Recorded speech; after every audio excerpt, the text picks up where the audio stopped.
Breanna, hi. I'm so happy that we're doing this. Samantha, hi. I'm so happy that we're doing this. Bringing our Voxer conversations and just adding a camera to them. Amazing. Yeah, this is what your copywriter talks about in the Voxer chats. What are we talking about? What is happening in the copy world? There was our WTF back conversation a Yes. couple weeks ago. That made it Yep. live onto my podcast 2 Yep. episodes ago. So good. Such a good conversation. And then sometimes we get a little spicy. Like, Yeah. what's the difference between what you do and what I do? And why are you better than me all the time? Not better. We have different strengths. And also this is why there are more than two copywriters in the world, is because we each bring like our own different flavor and spice to the work that we do, and that serves people differently. Yeah, let's talk about it. Let's talk about our flavor and our spice. When people should reach out to you, when they should reach out to me. How's that sound? Oh, that sounds great. Let's do it. Okay, perfect. Can I try and introduce you? And then Do we want to do the introductions? everyone, this is Breanna Owen of Owen Your Mark. She also has an incredible podcast called Own Your Mark, and she writes emails for people using their human design. What I find interesting about what she does is not only does every individual have a human design, but their businesses do too. And when you use your human design to market your business, fill in the blanks for me. Like it You're helps you doing so stand out good. differently. Yeah. What did I miss? Yeah.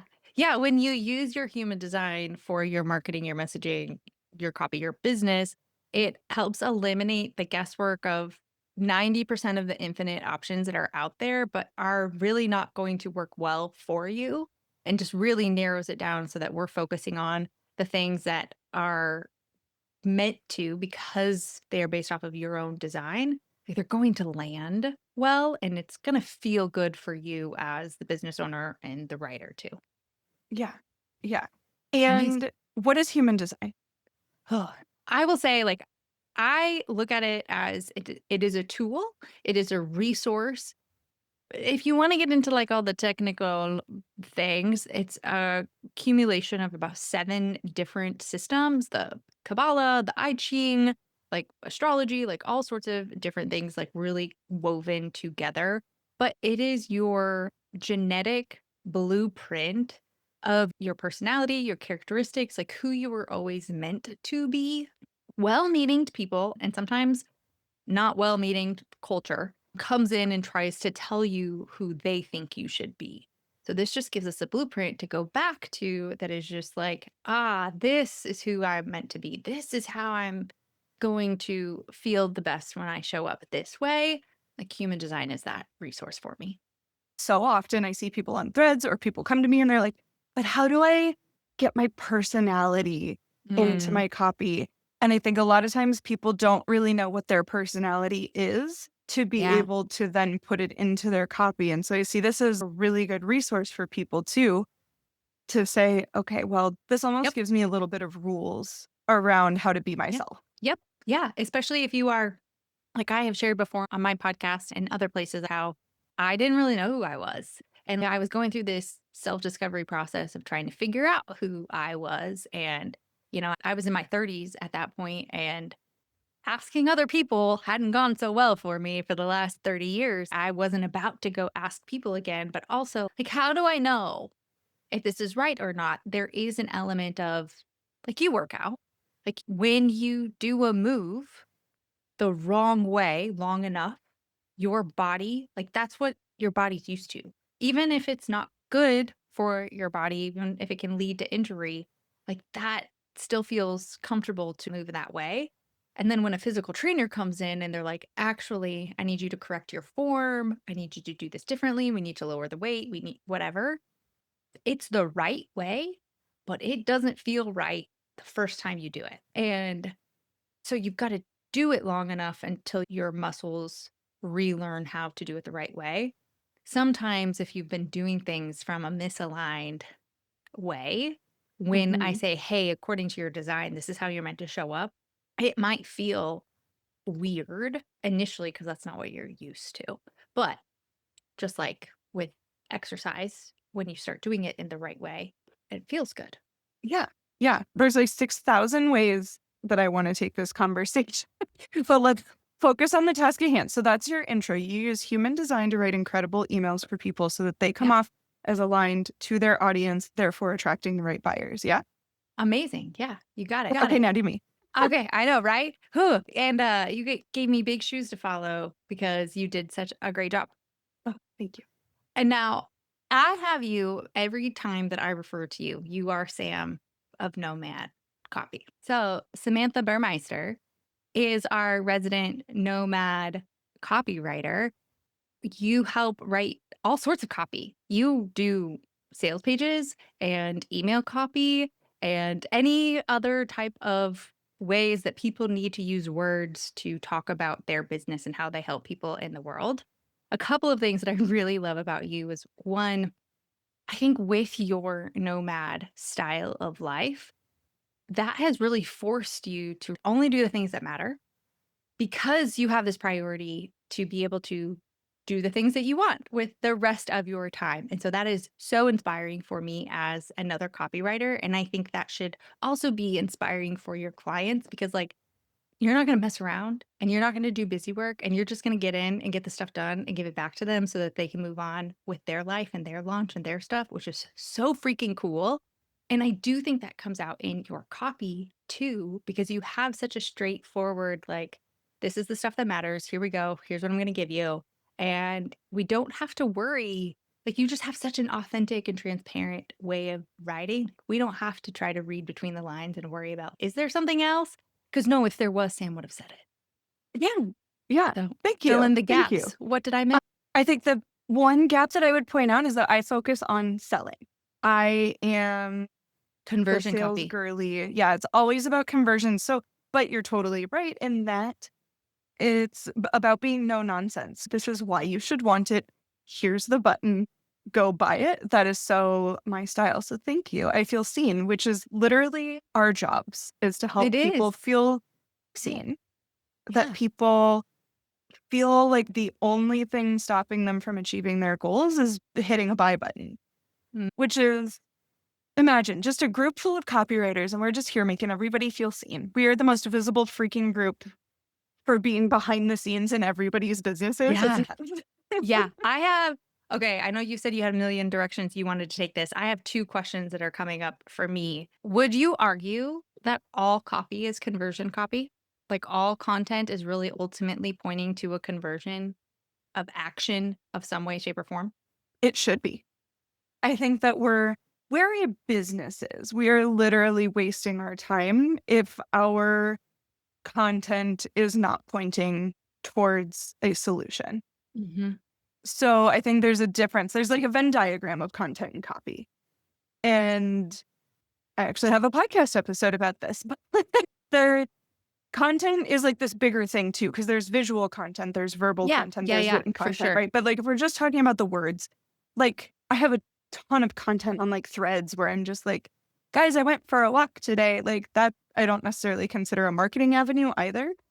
But I think that we're just doing ourselves a disservice if we aren't leading people to a solution because while we are individuals, we're businesses and Mhm. businesses are a legal entity that stands to make money. Right. So, like, Even we should nonprofits. be. Even Yeah. nonprofits are Mhm. you have to make money to keep serving the people that you are meant to serve. Just because you're not trying to accumulate it into a bank account, like, you still need to generate income and revenue to do your work well. Mhm. Mhm. And I know one of your specialties is onboarding sequences or welcome sequences. Mhm. So, how do you find the balance in like introducing people to what you do and being a freaking business that sells? Yeah. Oh, that's a fun question because I was going to talk about how, like, I have such a gripe with the idea of nurture content. Mm. And I'm all for nurturing. I'm not saying don't nurture. Nurture is not the same as no selling or like lack of sales. So I think one good example of how I use even onboarding and client journey emails to continue to sell is in so let's say somebody hires me and has a 60-minute one-on-one call with me. They get their initial confirmation email, they get an email like 24 hours before and an hour before. And in the confirmation email and in the 24-hour email, I am very specific I'm very clear when I say, "Hey, I'm so excited to be having this call with you." And I have found that a lot of clients like having more than one call with me. They like to keep working with me. This is usually just like an introduction to each other. And so just know that we can have more one on one calls. You can book another session with me. And if one of my other services, one of my other programs is better for you, then I will talk about it on our call together. And so I am like opening them up. I'm very intentionally opening up the possibility of continuing our work together, even in this onboarding process of preparing them for the call that they've just paid. And in sales psychology, that's called open loop marketing. And I love that you said you're just opening the door. You're Yep. not shoving them through it. And I think so often when we talk about selling, it's like this drag Yeah. you by your shirt collar through that Right. door. You're just opening it. They know it's not locked. Correct. Yeah. And like creating that open loop, like people, they don't know what they don't know. And so, and we are often like the work that we do as copywriters is using words to clear the path to yes. That's how I talk about it when I'm working Mhm. with people. So, like overcoming objections or giving them a reason to say yes. And part of that is like just letting them know that the yes exists. Like, Mhm. guess what? There's more there than just this one thing. Yeah. Yes, exactly. So you're saying that in the welcome sequences that you write that are aligned with people's human designs, aligned with what their people need to hear, that you're kind of seeding it. You're opening the Oh, yeah. door to typically a specific offer, or do you say like, here's everything that I offer in those onboarding sequences? It depends. Sure. We You love it. know, it Are we depends. doctors? Are we lawyers? Are we copywriters? It depends. Yeah. I can be anything you want me to be. It really depends on where we're starting from and where we're going, right? Like, where do you come from? Where do you go, Cotton Eye Joe? That really determines because if they're starting at one spot, that will tell me, and depending on where we're trying to lead them to, that will tell me what makes the most sense. And maybe it's a post-purchase sequence, maybe after they've worked with you, maybe that's a good time for you to be able to say like, "Oh, hey, by the way, here are all of my options." But usually a business owner knows their people and knows their client journey well enough to say, "Hey, at this point, these are the offers, these are the next steps that make the most sense."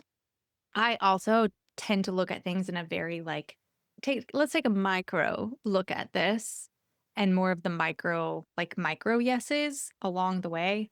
I can't remember what that's called when as far as like buyer psychology, sales psychology goes Mhm. of like getting them to say yes to you as many times as Yes. possible. Mhm. Yeah. And so I also when you're taking a smaller look at things, there one or two usually makes the most sense. Yeah. Yeah. Yeah. So you kind of mentioned that your clients know that before they come to you. Do you also help them suss out what the best option is? Oh, for sure. When you're working with clients, do you, like, figure those things out with them too? Yeah. Yeah.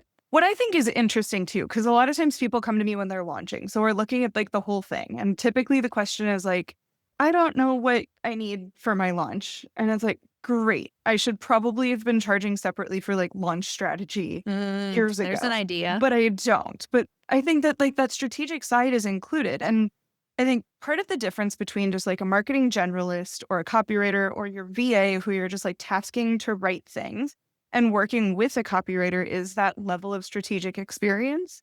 Mm, And that, like, good point. yeah, I'm going to sit down with you. And if you're like, I just need these 8 emails and this is what they say, like, first of all, nobody does that because that's not when you go to a copywriter. That's when you just like tell your VA to write it or you know Mhm. what to do. But yeah, it's that more strategic conversation of like, okay, this is what you're trying to sell. Now let me do all of this backwards and tell you the order in which I think you should do it. If I Mhm. get the go ahead, then I'm going to go ahead and write that. There's just something in there where you'd kind of said something of like, they know by then what they need. And I was like, I'm going to challenge you on that because I don't think people Yeah. always know what they need. No, that's fair. It really just depends on usually people are coming to me and they're like, "Oh, hey, I'm at this point." And I'm like, "Okay, well Hmm. then what service makes the most sense?" You Gotcha. know? And then Yeah. they're like, "Oh, this one makes the most sense here." And sometimes they're like, "I need a welcome sequence." And I'm like, "Great. What's it pointing to?" And they're like, "I don't know." I'm like, "Okay." So that's the first thing we got to figure out is where are they going from there? Mhm. And then there can be that conversation. Yeah, for sure. Yeah. So in this similar vein, something else you and I have talked about recently, that we will see people just, I call it the spray and pray, but like they'll just Mhm. put it on threads or they'll put on, it used to be Facebook. I need a copywriter. Mhm. Most recently, I saw somebody post, I need a copywriter that's really funny. I think I It's, saw that one I too. need a copywriter who can write me a welcome sequence, or I need a copywriter that I can refer to my design clients. And then you check back 2 days later, and there's 148 comments saying, here's my favorite copywriter. And it either feels like a popularity contest, an Mhm. affiliate contest, or just like the most worthless thing ever. Cause people are just like, I need this. What? Do you even like, when you go back and you see the 140 comments, like, do you even bother? No. And I'm nosy. So I click Fair. through and I look and I see who's been named a bunch of times, or oftentimes it's me that's named. And it's not that I'm against being one of them Yay. that's named. I think there's a bit of a gap on like, but what do you really need here? It's like, oh, I need a welcome sequence. Or yesterday I was riffing with somebody who's like, I just don't understand the point of freebies. There's a lot of copy involved because you put it on your opt-in page, then you've got Yep. your welcome sequence. It leads Not to to your mention paid the freebie offers. itself. If it is a Hmm. like a PDF or an ebook, that's a ton of copy. There's copy that goes into that. Freebie should be selling your other things inside of Mhm. the freebie. You Yep. provide value and there's a lot of and Yep. there. It's always an it depends answer. And people come to you with different levels of awareness. But I think there's a lot of unawareness out there. So when should people reach out to you? Like, what do they need when they call you? They need to not want to guess. They need to not want to figure it out on their own. I do have a lot of people who come to me after the stuff that they've been doing isn't working and they don't know why. I've done all of the things I'm supposed to be doing. I maybe they've even hired a copywriter and they wrote technically good copy and it's still not getting the results they want. They will come to me to kind of suss it out or figure it out. But they don't really need to know anything. They just need to be open-minded and willing to, like, figure it out together. Hmm. And I've mentioned your welcome sequences. What else do you write for people? I definitely stick in, like, my done for you copy is very much in email land. I don't offer anything else other than email done for you copy anymore. The post-purchase sequence, like the post-service sequence, is my favorite sequence to write. I think it's the most Ooh. important sequence. And I feel like it's the most forgotten. So tell me what goes into Probably. that. So, your post purchase sequence, your post service, however it works in your business, is the series of emails that goes out after the work with you is done.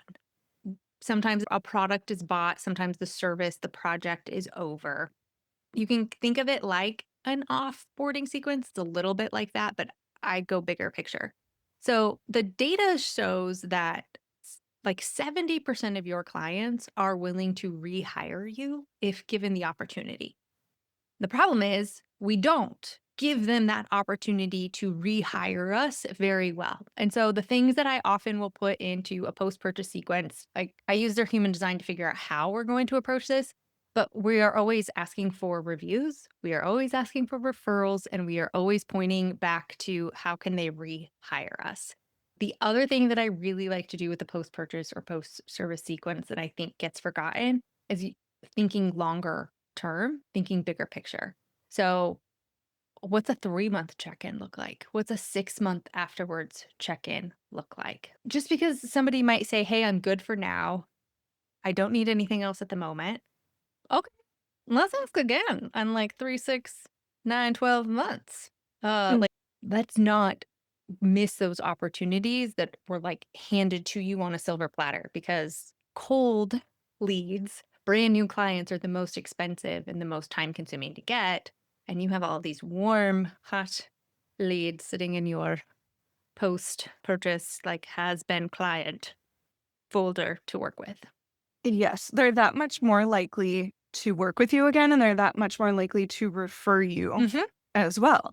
You don't have to convince them Yeah. of shit. Like, they know what it's like to work with you. They have experienced it. They know what kind of work you produce. They know what it feels like to work with you. They know what they're going to get from it. Like, you don't have to convince them of anything. Yeah, you don't have to convince them of anything. It's just a, "Hey, when you're ready," and you stay top of mind. I saw Mhm. something recently that was like, do you do offboarding or on gifts for your Mm. clients? And somebody was like, no, but I do a Happy New Year's Oh, type of sure. thing to send them because it's then you're top of mind, planning for your year, catching them when they're in that like Yeah. mindset.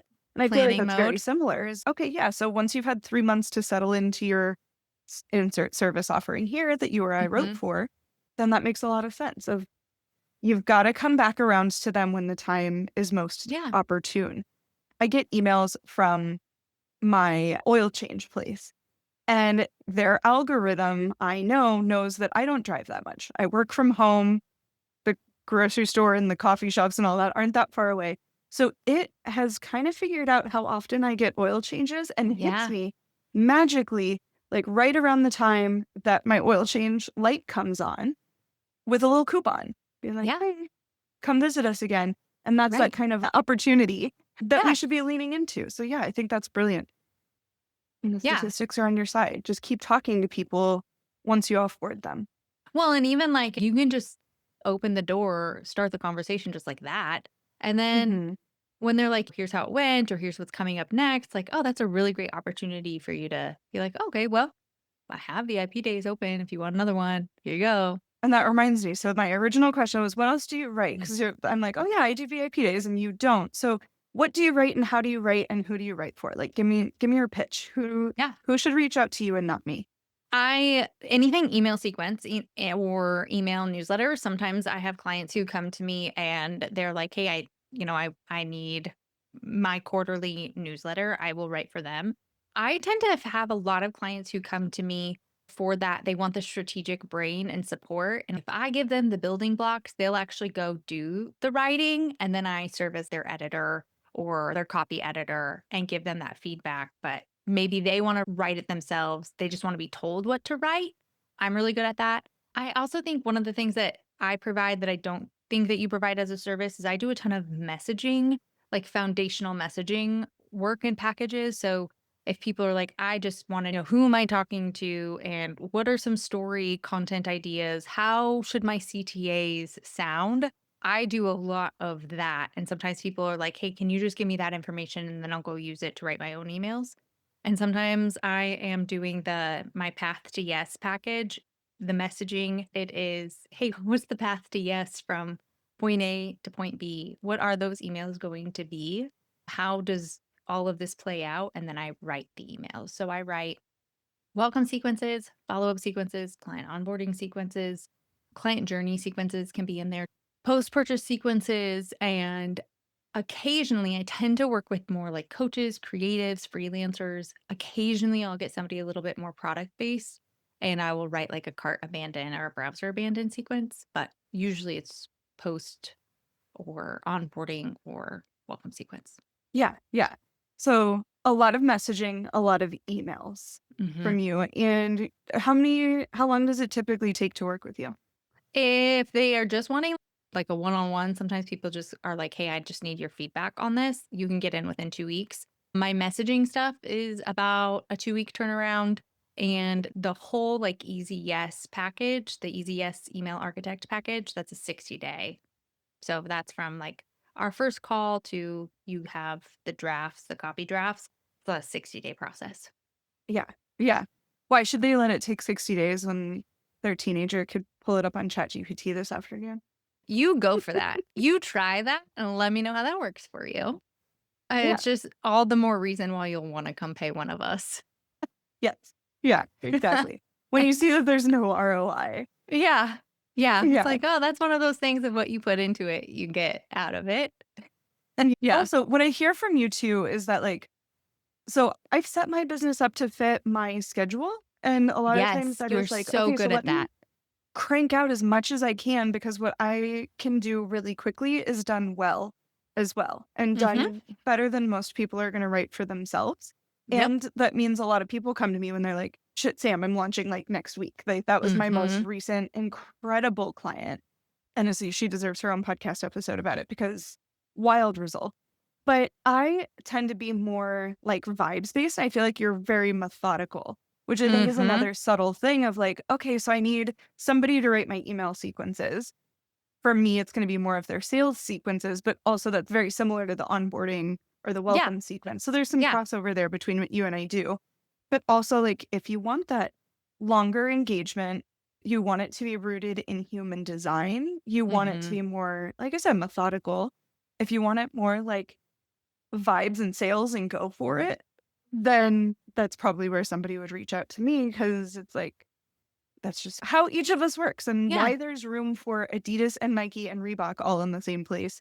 There's Right. space for you and me and somebody else in the Yeah. copywriting space. Yeah, absolutely. Do you find that your people are pretty good at knowing who they are and knowing who they're talking to, and you're able to extract that accurately from them? Yeah, my best clients have a shit ton of data. So typically, my clients are not on their first launch. They've launched what they come to me to help them with before. So it's not, I don't have a sales page. It's the sales page only converts at 2%.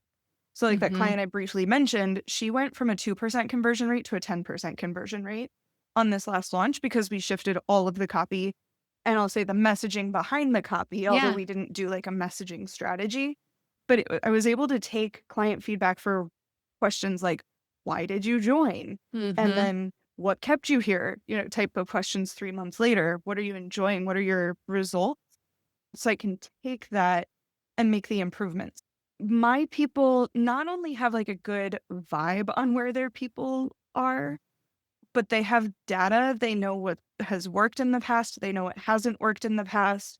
And they can typically identify like, why did I get 1,000 people in my webinar, but only a whatever percent open rate on the emails, or nobody showed up to that webinar? That means we need a better show up sequence. Mm. Why did people come to the webinar, click on the sales page and not buy? It's because we need a better sales page. Yep. So Yep.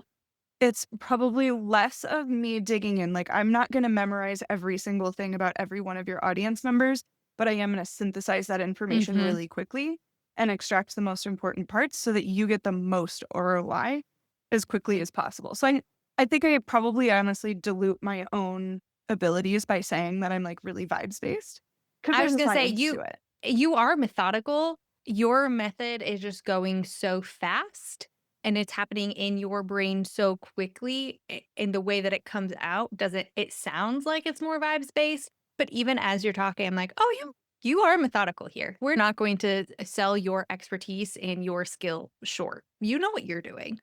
Yeah, yeah. And then, of course, if people want more of that back and forth experience, I offer it. It's just a matter of making sure that the schedules and all of that align, Yeah. which is okay with me. It's just, Yeah. I really thrive in that, like, you've got a launch. I'm really good at selling. Let's Yeah. fucking go.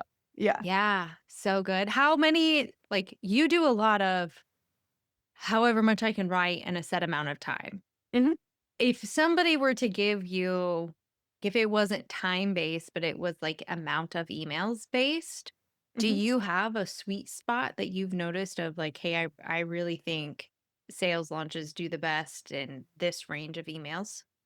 Ooh, so funny. My podcast episode that came out on April 13th is a detailed description of the 40 plus emails that everybody should have in their launch. So I think it's a heck of a lot more than most people think. And I touched on this earlier where I said a lot of times people will come to me and they're like, what emails do I need for my launch? Mhm. And then go write them. And there Yep. are probably, I would say during a 5 day open card, about 13 emails on average that I would encourage somebody to send. Yeah. But like you mentioned, that's why I was like, Yeah. yes, tell me more.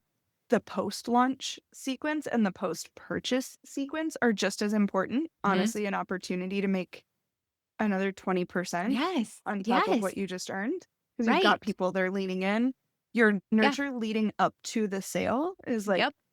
you've got people leaning in. Your abandoned cart sequences, even for service providers. There's so many. I think people's best investment in me is those during the launch, that like Yeah.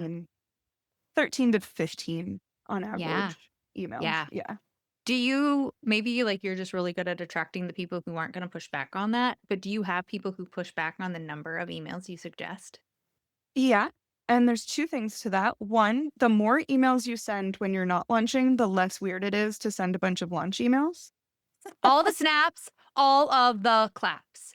Yes. Because I have Yeah. people who are like, "Hey, I don't like selling." And it's like, because you can feel how you are showing up because you want something from your people. And so that is the reason why you are showing up. If you would just show up more often, it would not feel awkward when you're like, "Oh, and hey, by the way." And if you're educating more than you're pushing, if you're telling people why they should want it more than you're telling them what it is, it's gonna feel less Correct. salesy, and it's not Correct. gonna you're not gonna hate selling, period. Right. Right. Well, and also like if you hate selling, this is work that I do with my clients a lot is if you hate selling, then we need to talk about this because like so you do or you do not believe in the work that you're doing. It it makes people's You lives are or better. you're not a business. Right. If you feel bad giving people the opportunity to make their own informed consent, they are grown ass businesses with full sovereignty over their own bank accounts. If they want to buy something, they will. And if they don't want to buy it, they won't. For them to make that decision for themselves. And so if you don't like giving people the opportunity to buy your shit, that tells me that you don't believe in your stuff then. And in which case, yeah, we do need to be talking about why you're selling it if you don't even think it's worth buying. Again, when you hire a copywriter, you're also kind of hiring your strategist and whatever. You're also low key hiring your mindset coach Yeah. because we are going to push back. And if somebody comes to me and they're like, "Oh, I only want to send 5 emails in 5 days," I'm gonna push back. But you need that. And if you don't Mhm. like it, go hire somebody off of Upwork. Yeah, if you really I will give like, if they're like, "I only wanna send" I will let them send 1 a day in the middle of their lunch, but the last day or 2, especially, I'm like, ideally, we have 2 emails, if not Mhm. but, like, last end of day, the very last day, I like to send 4. I think what the Yeah. problem is that people think all of their emails are like, you and I both know when we say, "Hey, we're gonna send 4 emails," that literally just means we're 4 different times we're sending out some sort of a message to people and giving them the opportunity to click a button Mhm. and do the thing. But I think other people hear like, "Oh my gosh, 4 really long emails." Like, No. it's the last day. Like, if there's ever a day where you're like, "Hey, this is your last chance," like, I'm just letting you know, once if you're a procrastinator buyer like I am, here you go. It's like 2 sentences sometimes. Yeah. I know. It used to be called the 9-word email pretty Ugh, often. It's always longer than that. But yeah. Yeah. essentially, yeah. Yeah, yeah. No. That's exactly it. And that's why you get one of us or one of our friends in your corner. Mhm, And I'm always referring to other copywriters when I'm mhm. not the person to work with. I like the excitement of launching. So if people are In in the that moment. boat and they're like, great, Brianna's my person because I need this, where do they find you? My website, Owen Your Marks, as one place that has all of my primary things. I do have for anybody who's just like real curious, like what would it look like to use my human design, specifically like my human design energy type to write and inform emails. I do have a free resource there under the links where you can access that and definitely do that. And if you just want to say hi, come find me on Instagram. My handle's Owen Your Mark. Your freebie also is one of the few free things that I've ever downloaded and then sat with and took notes. And then when I got my next couple emails from you, I sat there and took more notes. So where can we find Amazing. your freebie and what is it? Yes, it is called the Energy Type Email Playbook. It is listed as one of those links. If you go to owenyoumark.com/links, it's right there. We can Perfect. also include a link to it in the show notes for this Yeah. podcast episode, wherever people are listening. But it is like part of the opt in page is you have to fill out a form with your birth information. So your birth date, your birth time, your birth location. That's the information we use to pull a human design chart. And then depending on which energy type you are, there are 5 energy types. So you get the report, you get the information and the ideas and the email sequence that applies to that specific energy type. So in achiever, copywriter, I don't have one welcome sequence. Even that sequence alone is really 5 welcome sequences. Like, I didn't write 11 emails, I wrote 55 emails for That's that amazing. sequence.